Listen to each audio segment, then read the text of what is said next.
And you're here trying to figure out what has gone on.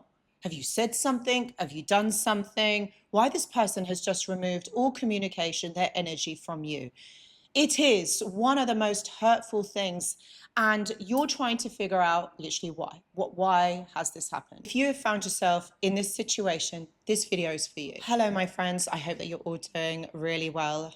My voice is getting better, so we're on a roll here, my friends. Okay, look, I really wanted to make this video because I've had a few of my clients. This has happened to them. Literally, this has happened to them this week. And I'm dealing with this, and I just thought, is there a trend? Is there something that's going on in the air or maybe in the water? And it's hurtful.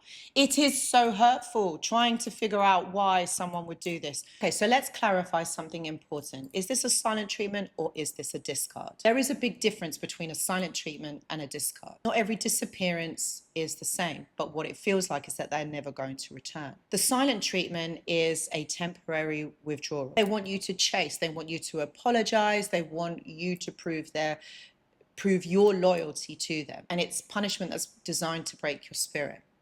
And it's about them trying to control your free will.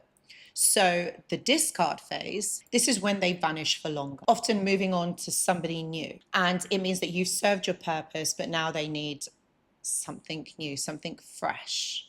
They can't keep going on the way that things are within your dynamic. Things might have become stagnant, a little bit boring. They've had to work too hard. That's what it is. They'd had to work a little bit too hard, so they just push that aside. So it's like basically objectification. You're an object, you've served your purpose, done what you were supposed to do, and now that's the end of that. But here's the catch. With every discard, with every single silent treatment, they very rarely let go 100%. So that does mean the imminent return of the narcissist. This is what the silent treatment and discard phase have in common, is the fact that they will return. They are always going to return. And the funny thing is the relationship is over when you say it's over. You have to understand that closure for the narcissist doesn't exist. That's why they never give you any. That's why they don't give you any answers. They want to keep that door, that little crack in the door, open for a little bit longer than it should be. And that is exactly what is going on here. You see, this is this is about the attachment disorder, my friends. They can't attach to you in a healthy way, but they also can't detach from you in a healthy way. And that is part of the attachment cycle with a narcissist. It's an attachment disorder. How can you be in a relationship with someone? Okay, everything's going all right, everything's fine. Or so you make the other person believe, because that is lying to their face. That is betrayal, because you're lying. You're not actually saying how you feel. Okay, and then you just disappear. You just go. Whether that's a silent treatment, whether that's a discard phase, either way you want to look at it, that is abuse, my friends. It is not fair what is happening. And then the cruelest part, not even just because you've experienced that, they go and find someone new. They forgot to send you the memo that actually they are moving on to someone else. But ultimately, this isn't about your worth. It just means that the narcissist has had to work longer. They've had to put in more effort. And you're like, well, you have. Why don't they?